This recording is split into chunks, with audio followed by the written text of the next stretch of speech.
sekaligus pemberdayaan masyarakat.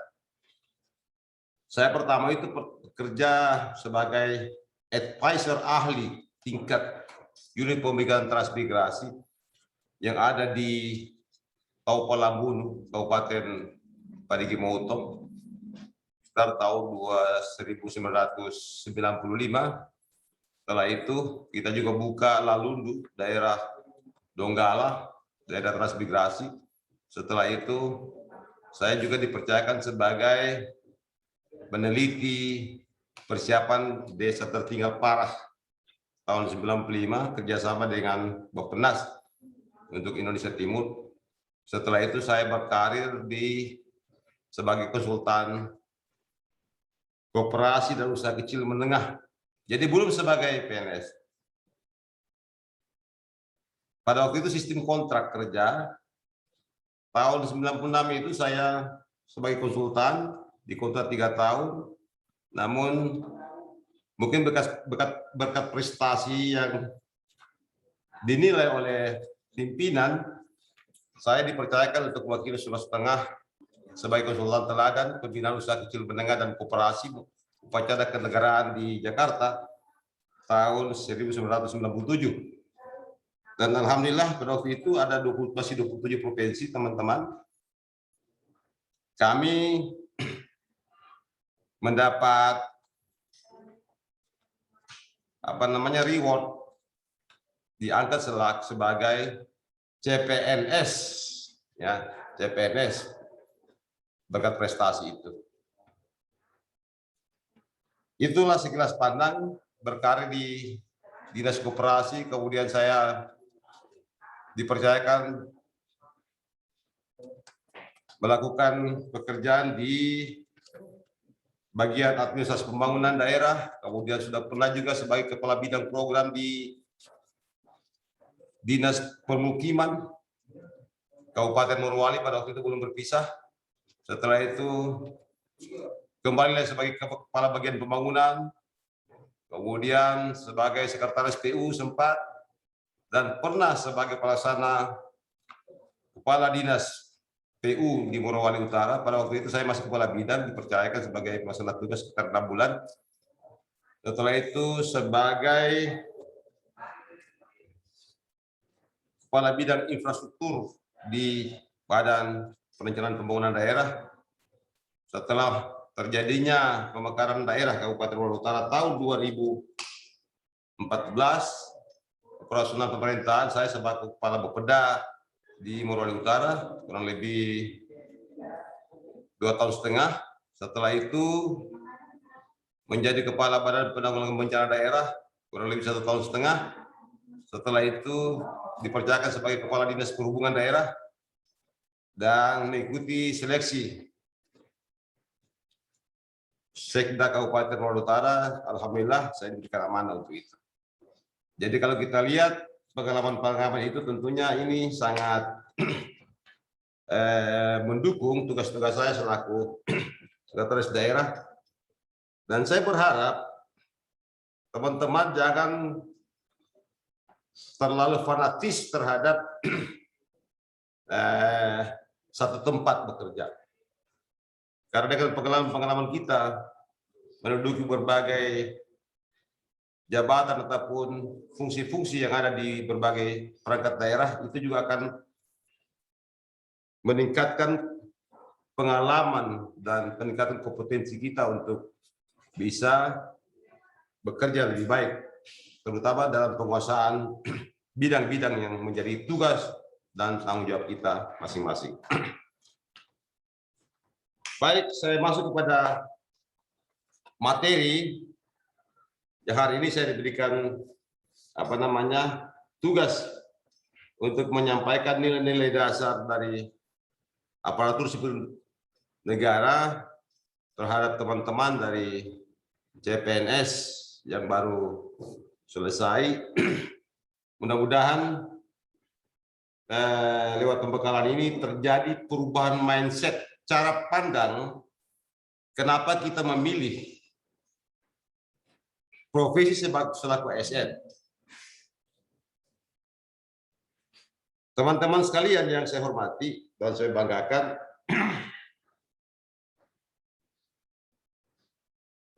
kalau kita membandingkan,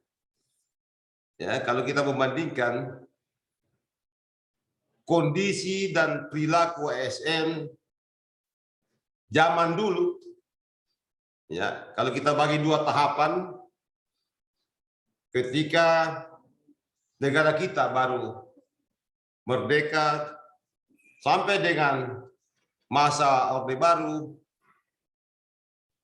Orde Lama, Orde Baru, sampai ke era reformasi, tentunya terlalu jauh perbedaan, terlalu jauh perbedaan. ASN tempo dulu sangat dibatasi dengan berbagai sarana dan prasarana.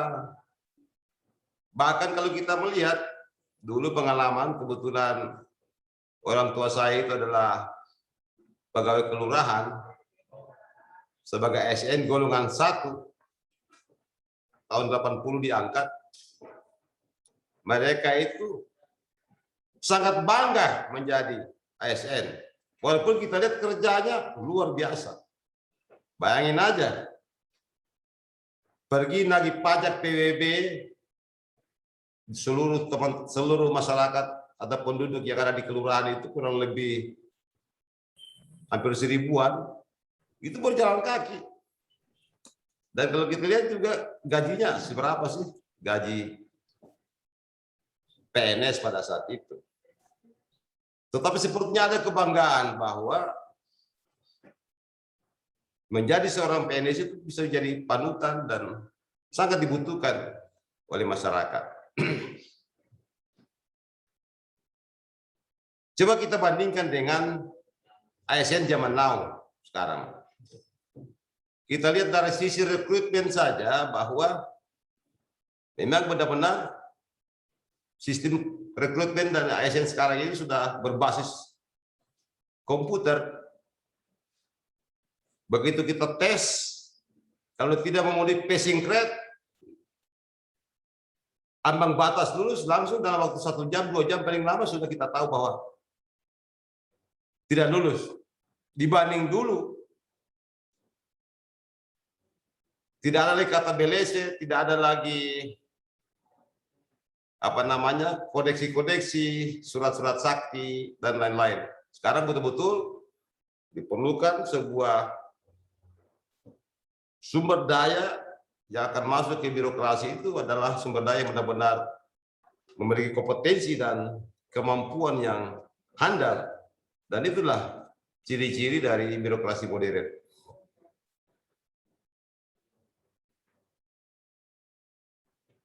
Banyak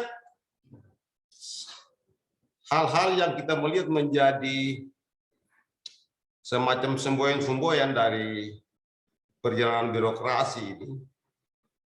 Masing-masing daerah punya ciri-ciri yang merupakan kode etik atau panduan-panduan yang merupakan slogan-slogan bagaimana caranya birokrasi itu bisa tumbuh dan bersemangat. Dari sekian semboyan ataupun moto-moto tentang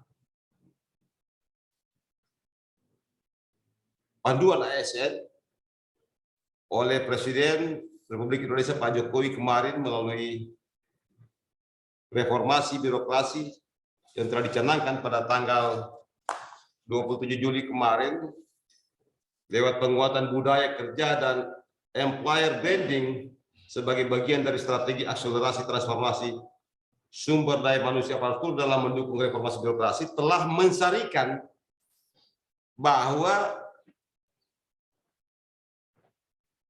core value ASN atau nilai-nilai dasar yang menjadi panduan berpikir, bertutur maupun berperilaku ASN itu dalam sebuah kata akronim yang disebut berakhlak, ya. Berakhlak. Apa itu berakhlak? Ya. Yang pertama, adalah berorientasi pelayanan. Ya. Berorientasi pelayanan.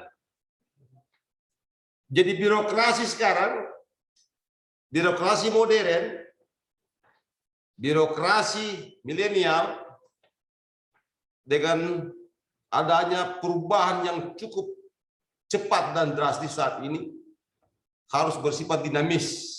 Ya, dia harus dapat melakukan penyesuaian.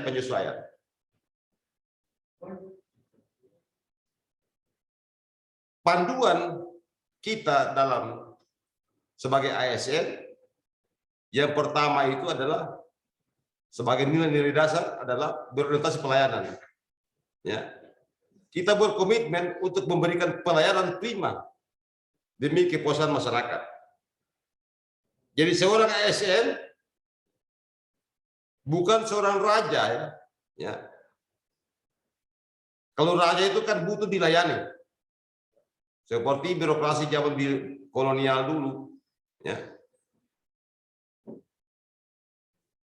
Jadi teman-teman, tolong Anda memilih profesi selaku ASN ini, tolong dirubah mindset, ya, bahwa kita bekerja selaku abdi negara, abdi masyarakat ini, bagaimana kita berkomitmen untuk memberikan pelayanan yang terbaik, the best untuk masyarakat. Jangan diputar balik, kita yang harus dilayani. Nah, itu adalah birokrasi atau cara kerja atau mindset ASN yang yang perlu kita perbaiki. Apa yang menjadi panduan perilakunya untuk berorientasi pelayanan seorang ASN? Yang pertama, memahami dan memenuhi kebutuhan masyarakat. Jadi teman-teman, tolong diperlukan kepekaan kita, bagaimana kita bisa memahami kondisi masyarakat lingkungan kita berada di mana saja. Kita tahu dan pahami sehingga kita bisa memenuhi kebutuhan masyarakat.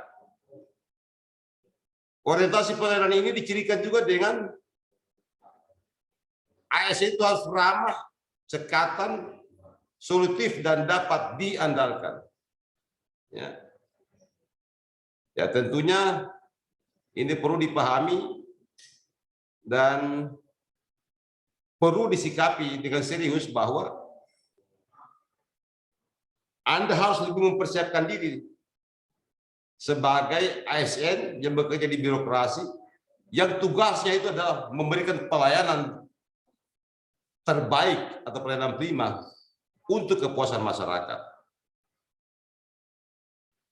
Kemudian kita harus terus melakukan perbaikan tiada henti. Jadi itu kira-kira panduan perilaku dari nilai-nilai dasar ASN yang berorientasi pelayanan. Yang pertama, memahami dan memenuhi kebutuhan masyarakat. Yang kedua, ramah, cekatan, solutif, dan dapat diandalkan. Dan yang ketiga, melakukan perbaikan tiada henti. Kemudian berakhlak. A itu adalah akuntabel, bertanggung jawab atas kepercayaan yang diberikan. Ya. Jadi kita dituntut seluruh ASN untuk bertanggung jawab. Bagaimana panduan perilaku yang harus dilakukan, yaitu melaksanakan tugas dengan jujur, ya, bertanggung jawab, cermat, disiplin, dan berintegritas tinggi. Jadi dalam praktek birokrasi, ya, Ketika saudara-saudara nanti adik-adik saya diberikan tanggung jawab, kita harus laksanakan secara totalitas. Saya bisa sampaikan bahwa proses tidak pernah mengkhianati hasil, ya. Demikian juga itu hasil tidak akan pernah mengkhianati proses. Jadi kita harus total. Kalau Anda bekerja setengah, diberikan tanggung jawab hanya setengah-setengah dilaksanakan, yakin aja hasilnya juga akan setengah. Ya. Jadi kalau kita diberikan tanggung jawab oleh pimpinan kita itu apakah eselon 4 kepala seksi atau eselon 3 kepala bidang, ya, atau pimpinan langsung kepada perangkat daerah, usahakan laksanakan itu dengan totalitas. Ya. Kalau kita ingin menghasilkan hal yang juga hasilnya total, ya, itu namanya kita bertanggung jawab terhadap kepercayaan yang diberikan. Karena kenapa? Pimpinan juga itu akan melihat, ya, adik-adik. Pimpinan juga akan melihat kita bahwa bisa enggak si A ini diberikan tanggung jawab yang besar. Ya. Contoh saya biasa melakukan ngetes ini teman-teman dari bawahan-bawahan yang ada. Ya. Saya pertama lalu ketika masih staf seperti teman-teman diberikan tugas untuk melakukan membuat konsep surat, ya. Coba buat surat ini. Ya kita malu lah, masih kabur. Dunia birokrasi seperti apa? Saya kebetulan backgroundnya dari LSI, pada waktu itu membuatlah surat lepas biasa. Tidak lagi menunjuk, memperhatikan, menindaklanjuti. Biasanya kan kata-kata birokrasi seperti itu dalam surat menyurat. Oh, kita tidak dulu dalam rangka ini sesuai dengan apa namanya, kita bebas lah sesuai dengan apa yang menjadi impian atau harapan yang akan kita tuju dalam sebuah pemberdayaan itu benar-benar. Tapi kalau sekarang ini kan kalau di birokrasi biasanya ada dasar-dasarnya, ya. Setiap bekerja menyurat itu ada dasarnya, ya. Misalnya ada surat dari Bapak Gubernur, ya, ditindaklanjuti oleh bupati, atau ada instruksi bupati ditindaklanjuti oleh kepala perangkat daerah. Tentunya teman-teman yang diharapkan untuk bisa mengkonsep itu. Saya pertama mengkonsep surat itu satu kali salah. Dicoret-coret, ini harus begini, ini harus begini, dasarnya ini. Saya orang yang benar-benar harus belajar dengan baik, sehingga saya terus terang satu kali itu saja selama saya mengkonsep surat diperbaiki. Sampai hari ini saya bisa jadi sekda kurang lebih 23 tahun saya jadi pegawai, tidak pernah lagi ditegur-tegur bahwa ini keliru. Karena saya tidak mau jatuh pada jurang yang sama. Jangan pernah berpikir, ya adik-adik sekalian,